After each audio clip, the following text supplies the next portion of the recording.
said, by the time you're 50, you'll be in a wheelchair. Well, I'm way past that, not a wheelchair, but the last 6 months, my feet have taken a hit. So I started to use the cane a little bit to help with some of the pain, but by noon on, the pain is pretty severe at times. I spoke here before and gave my testimony, and I thought I would do something today that in the times I've been here never heard done before, and thought that not just anybody could do it. But I'm at the age where Ed and I do things and then I'll say to myself, is this the last time that we'll do this? Yes, amen. And it's a different way of thinking.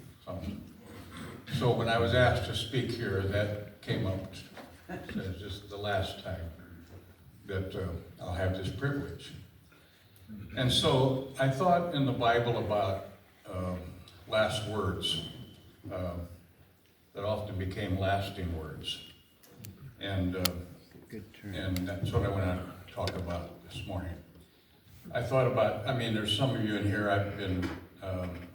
there's people here who have, like the last one, Jane Cunningham, I figured I'd long go before she would. So there may be people in this room that are going to go before me. I am really enjoying life right now. But I also am aware that there's a couple factors going on for me. One is I have two valves put in my heart. One's a pig valve, one's a cow valve. Last time I was in for imaging, I was just curious. I said, which one's the pig valve and which is the cow valve?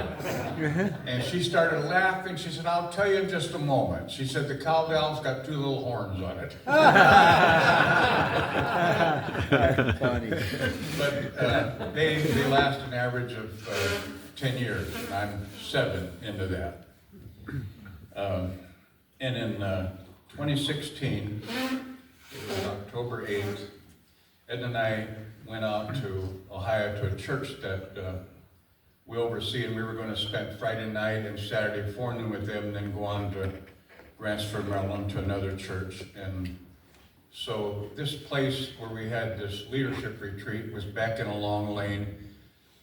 No one lived there, so it had no mailing address, but it was a nice, about a half-a-mile drive back there, and Ed and I stayed in a room there at that place, and next morning we had brunch, and we were ready for brunch, and I remember he asked me to lead in prayer for brunch, and right after brunch I said to Ed, I said, I need to step outside a little bit for some fresh air, or something's not right.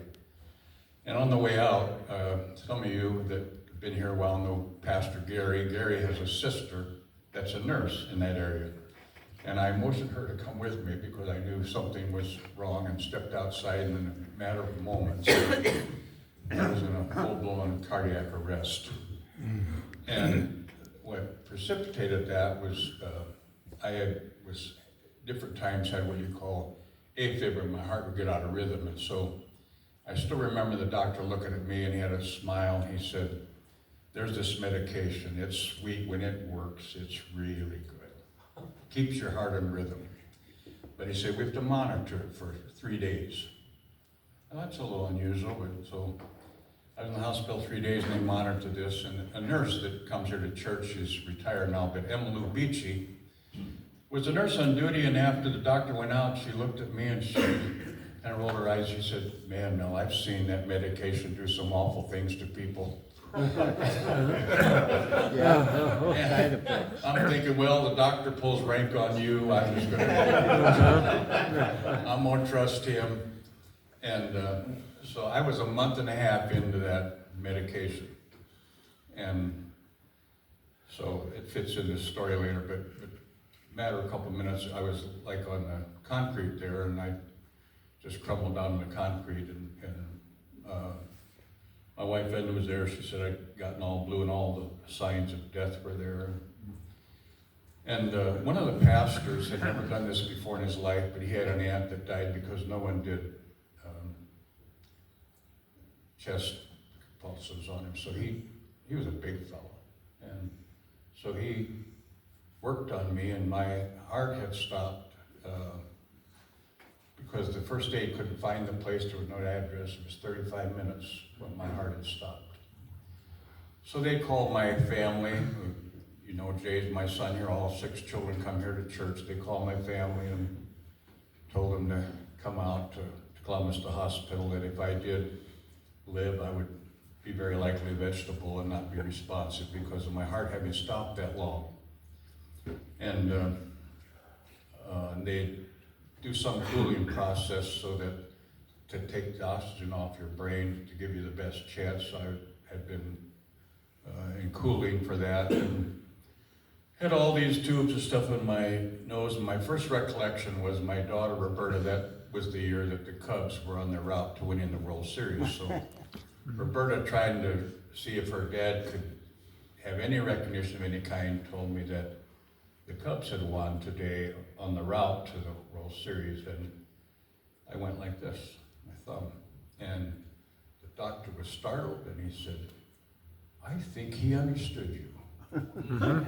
And that was on a Saturday, and by Friday that week, I was released from the hospital there, with the doctors saying this was totally unprecedented. So on Friday, Preston Yoder, who's the pastor yet today of that church, and the 3 elders, 2 pastors, they came up to see me off from the hospital, and I said to Preston, I said, I'm really sorry for messing up our meeting time.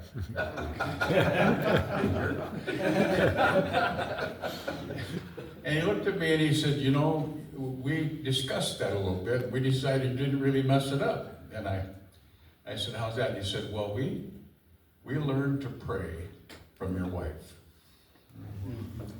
Wow. And so I have told people who know Ed and I before that I'm married, from my perspective, one of the greatest prayer warriors I've ever met in my life. And Edna just felt like that was a spiritual attack on my life at that time. It's not that she was opposed to God taking me if my time was up, but she just felt like my time was not up. And she prayed that way in front of the other pastors and elders. And when Edna was riding the ambulance on the way to Columbus Hospital, and after 35 minutes, they yelled back and said, "We got a heartbeat." And this part of the story I've not told anybody else, because I hear people talk about their experiences of going to heaven and come back and all that. And I never know when you're under medication like that. I don't want to say stuff that it happens under medication, but there's one thing that Edna confirmed that I confirmed. I am not a Moses by an extent, but one thing was very real for me when I was at what felt like heaven's door. It felt like the enemy was over to my left, pointing his finger at me, and I remember the words that he disputed for the body of Moses, and I felt like he was disputing for me, saying, I am going to get you one way or another. And that corresponded with Edna feeling like this was really a spiritual battle that was going on. And I felt that God had a specific intention for me to stay on here for a while. And so those elders and pastors, they're not really what I call prophetic people, but when they were praying for me, they felt like God gave them the words that Hezekiah got. You got 15 more years. Well, I'm 10 into those years. So I got 5 there, and I have 5 there. Those are some of the stats that I'm facing right now. Yeah. So I want to share with you this morning 3 things that if I were to pass on to you, what I believe are some of the more, legacy is not what you leave for people, it's what you leave in people. Amen. It's not inheritance, it's not money, it's what you build in people, what you leave in people that's important. And when I look at people like Moses, Joshua, David, Samuel, Paul in the New Testament, they all had last words and lasting words that they passed on to people. So I want to pass 3 concepts on to you this morning. That if I were asked to be given lasting words or last words, they would be these 3.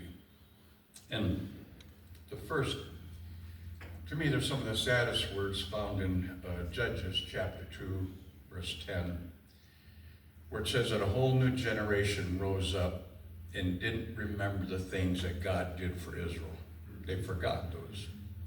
So just in one generation, it's possible to lose the stories of faith that God did for you, your church, your family, and so on. And so the first one I would say to you today is remember God's stories in your life, your family. Write them down for your children.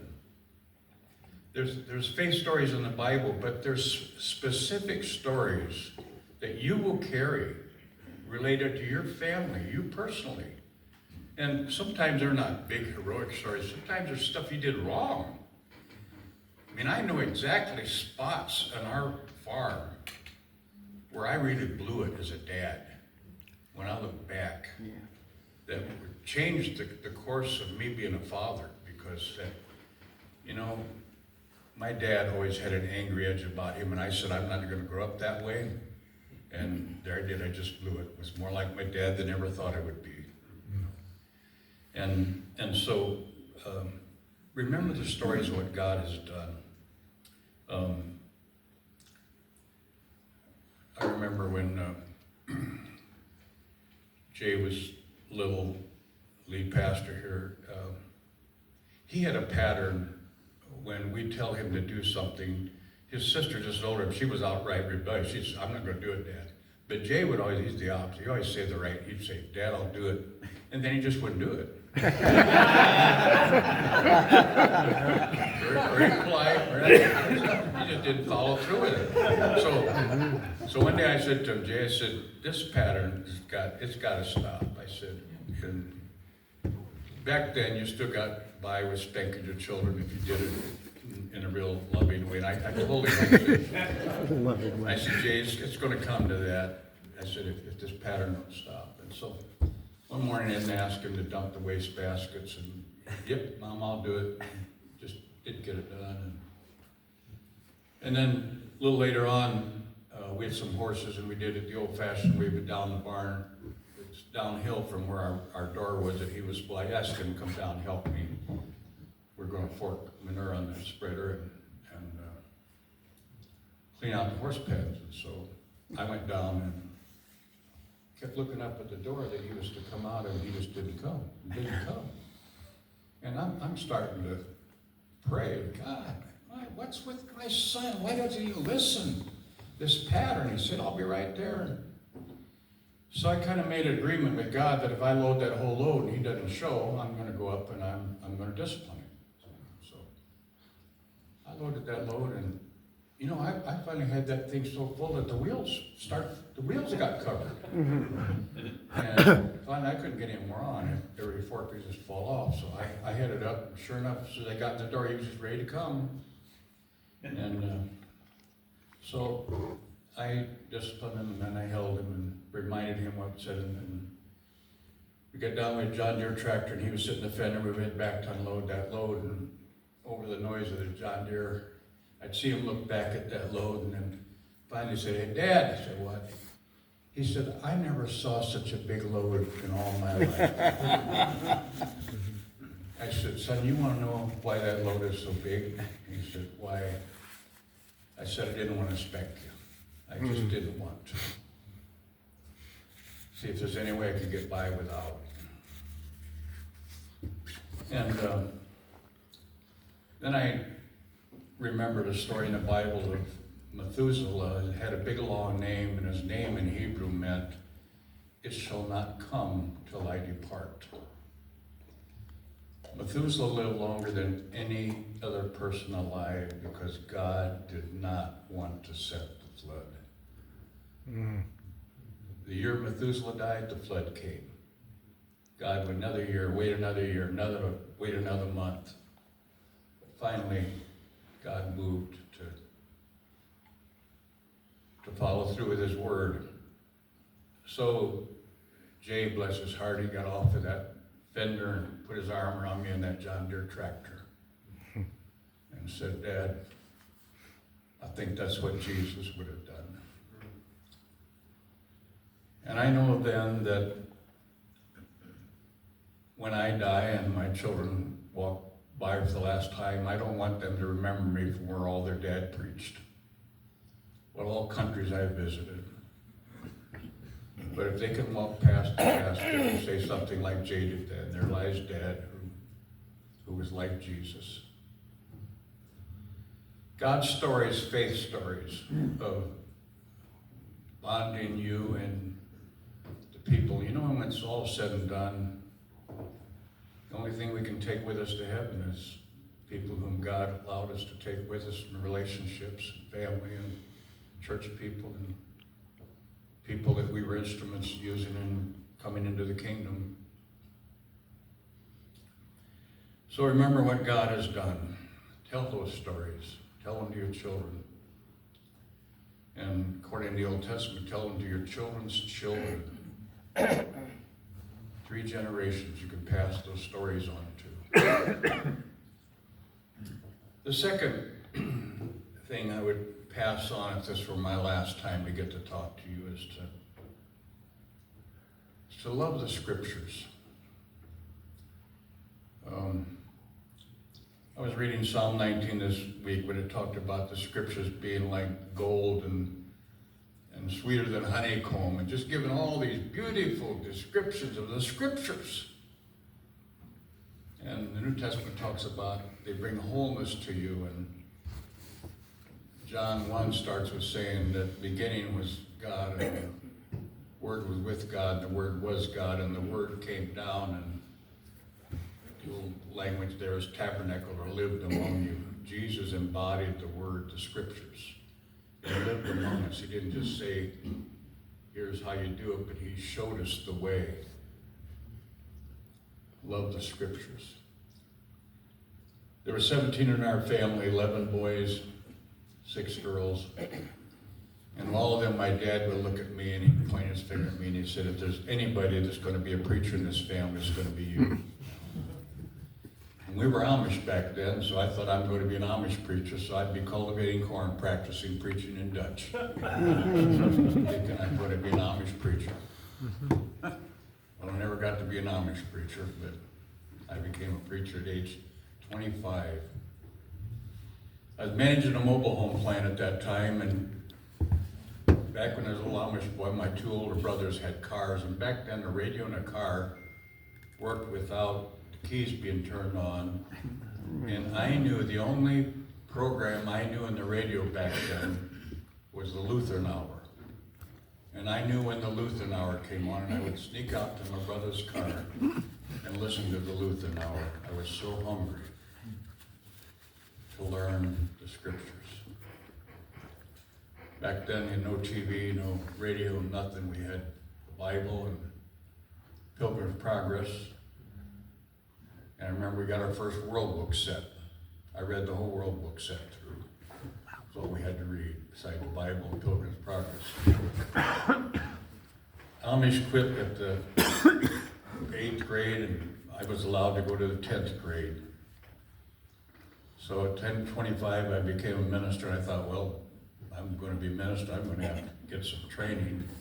The only place I knew back then, there was a seminary over in Elkhart called the Associated Mennonite Biblical Seminary, so I went over there, and they didn't know what to do with me. Hadn't finished college, didn't even finish high school. And a guy named Miller Lynn put his arm around me, and he went to the president of that seminary, and he said, if there's anybody that's got a hunger to know the scriptures, it's this guy. There ought to be a place in here for someone like him. And they made a place for me. Put me in what was called the CTH program, Certificate of Theology.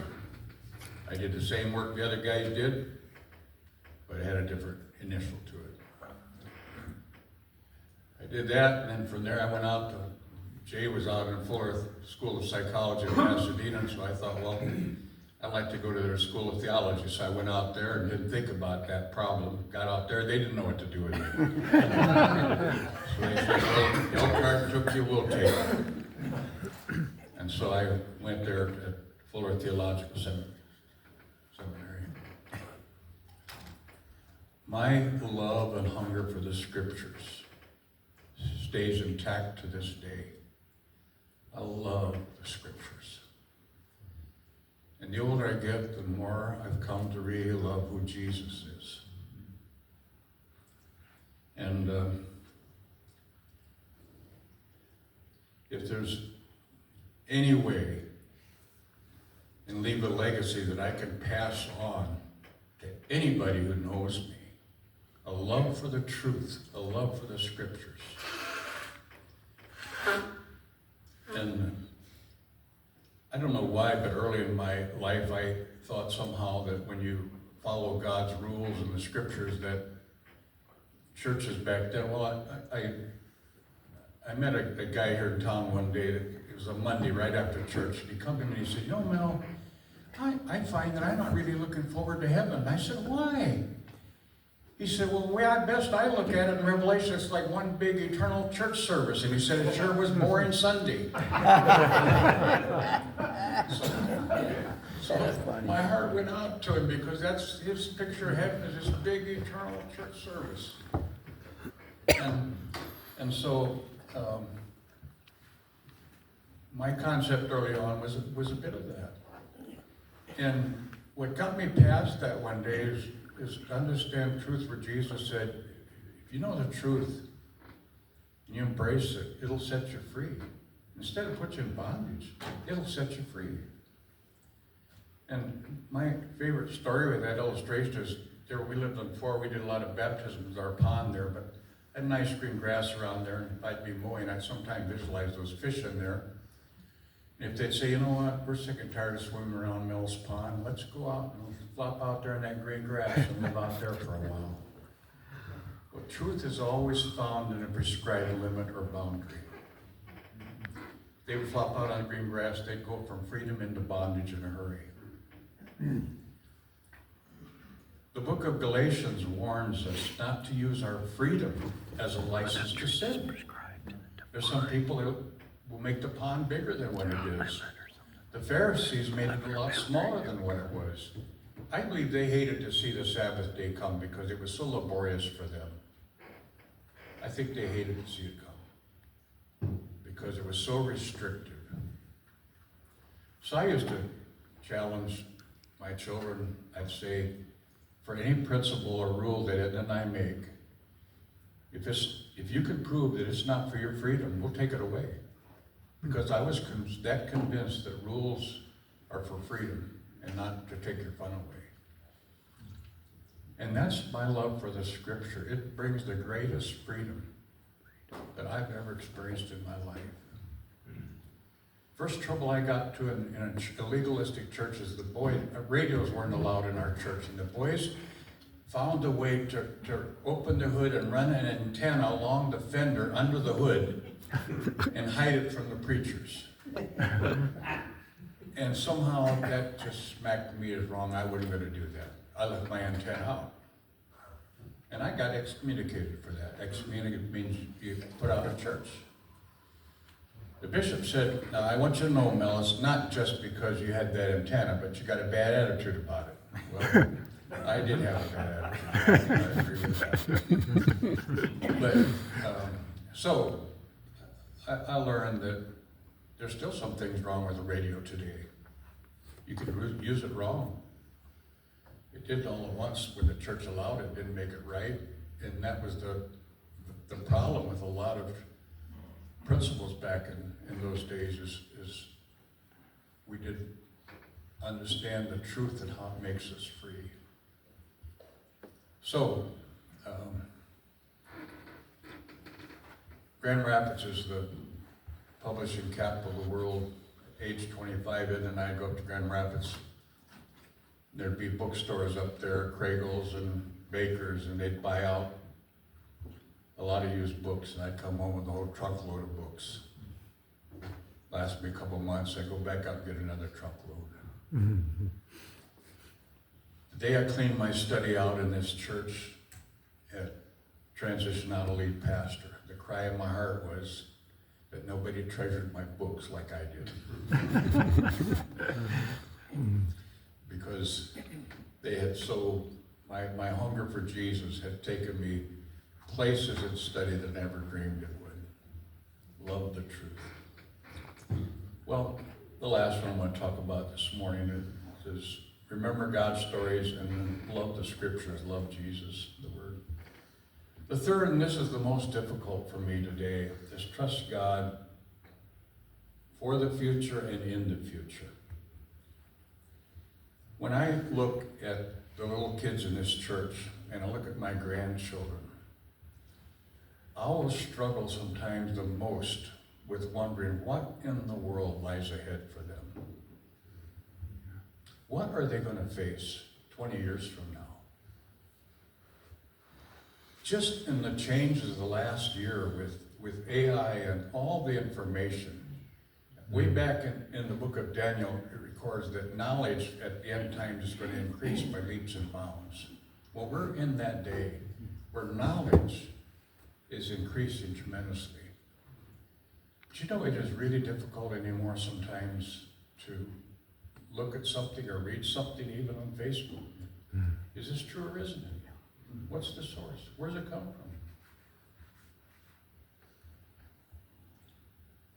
There is so much inaccuracy when it comes to truth today. And how that's going to shape the minds of our children and children's children. And so I look at my grandchildren and grandchildren and think, you know, I got some precious years with them to keep influencing their lives and to tell my God stories to them and pass on my faith. And I come in this room and I look at this God's big story over here on the wall. I'm part of the story. A little kid sits in his room and he sees this big story and then says, I am part of that story. That's how we're going to pass on our faith to these children and grandchildren. Trust God for our future. David, before he died, he called Solomon in his room and he lay there in bed and he told Solomon, it's his way of saying it, he said, I'm going to die. He said, I'm going the way where everybody on earth eventually goes. I'm going to die. And then he says, take courage and be a man. And then he tells him how to be a man. And how to be a man, he tells him to embrace the scriptures, embrace the principles of truth, the law. To embrace that, run with it, obey it, listen to it.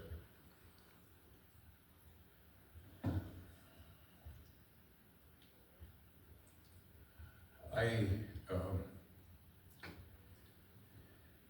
tell you that my father grew up with an angry edge about him, and the height of it one day for me was he was on a ladder and he was fixing a barn door and I was handing him nails, and a car went past and tooted the horn, and it sidetracked me for a little bit and I didn't have the next nail there for him, and I remember he hit me with a hammer on my shoulder, and remember, that's about as angry and impatient as a man could get. That's how I felt that day at my dad's anger. Right close to that is our dog had little puppies from a neighborhood dog, and my dad hated that. And so these cute little puppies, I forget, 6, 7 of them, he had them in a basket. And I remember he had me a baseball bat and a shovel. Told me to go take him back in the field, kill him and bury him. So I head back there and couldn't do it. I look at him and I cry and think, well, what's he going to say if I come back if he can't do it?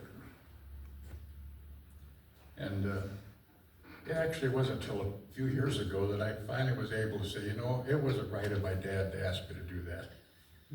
That wasn't right. That was more than he should have asked a little boy to do. Well, what changed that for me is there was a book that came out during those days. It was written by Christmas Carol called Light from Heaven. It was about a father who was a very angry father and how he would treat his son Joseph. And my dad back in those days, it was more of an oral tradition, but my dad would read out loud, even if he was reading to himself. He'd read out loud. And he was reading this book through. And I'd be close enough where I could hear him read this about how this dad treated his son. I'd go out behind the house and cry and say to God, God, this is my dad. Does he see himself? Does he see himself in this book? And my dad read that book through, and back then they didn't have studies or dens. The only private place my dad had was his bedroom. And I remember he called us in one by one, and he was sitting on the bed. I just know what he said to me. He was sitting on his bed in the bedroom, and I went in. He turned to me and he said, son, I am so sorry for how I've treated you. He mentioned about hitting me with a hammer. Talked to me about his anger. He said, I don't want to be that way. And then I'd seen my dad writing letters. And I asked my mom one day, what's he doing all this letter writing? She said he's writing people in his past to repent for his sins, being sorry. My dad changed so much that even the animals on our farm knew my dad got saved.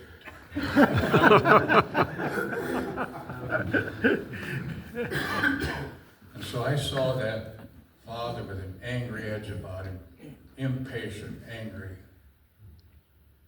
Today, be child abuse. Back then, I saw other dads did it. I'd bring in the wrong wrench in the field. He'd kick me in the rear and send me home to get the right one.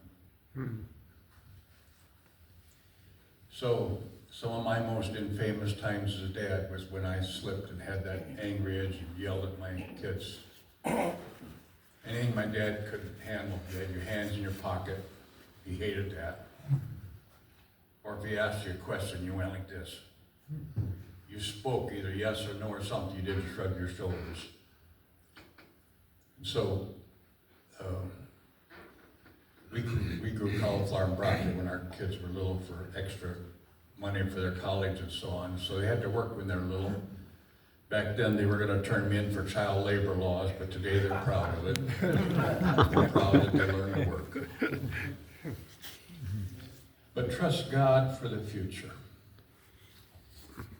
I remember one time being in New York, upstate New York for meetings. My oldest daughter, Renee, comes here to church. At that time, she was listening to music that in my mind was questionable. She was into stuff. And so I'm laying there in my bed in New York and saying, no, why haven't you talked to Renee about this? I don't. Sometimes the people closest to you are the hardest to talk to sometimes. So I pray. I said, I get home, I'm going to do that. First night I was home, I went up in Renee's bedroom and I said, honey, I said, I don't know what's going on with you, but sometimes as a dad, I stand by and watch and I have questions about this or that. And I said, honey, if you think you're really saved and going to heaven? And I remember she went something like this. Dad, I think so. I said, honey, I think I understand that sigh. And we had the best talk that night. And I would sometimes wonder, why is it so hard sometimes that people, like you say, the closest? I've gone to bed sometimes hugging my side of the bed because I was too proud to tell Ed I'm sorry about something. Well, guys, life is too short to live that way. To be too proud. With your kids or your wife, when you do wrong, some of the best experiences I've had is to sit down with my children, especially at bedtime, and tell them how sorry I am when I didn't model Jesus as a dad. So if I'm going to trust my children and grandchildren and great-grandchildren to the Lord in the future, one of the best ways I can do that is to be authentic, genuine grandpa and dad and father now. And that's the way I can best live with you guys here in church. Is to be authentic and genuine. Be for real. I'll close with this story. I heard of this story one time where a guy was looking for a job, and in desperation he ended up in the zoo. And the zookeeper said, sorry, they have no openings right now. And as he walked away, the zookeeper noticed his stately stature, broad shoulders, and he yelled for him to come back. He said, you know what? He said, our gorilla died last week, and we have a suit that would fit you. And the guy said, I'll do anything for the job. He says, temporarily till we can get another gorilla. So he put on that suit.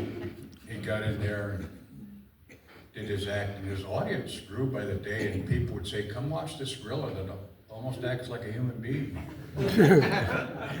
One day his crowd was unusually large, and he was showing off. And he was swinging by the bars, and his momentum took him across the wall to the next cage. It was a lion's cage. Ooh. He landed in that cage, and a lion come out of the corner towards him, and lion got close enough where sometimes you're ready to give a little cry before the big one. Help. The lion said, shut up or you'll get both of us in trouble.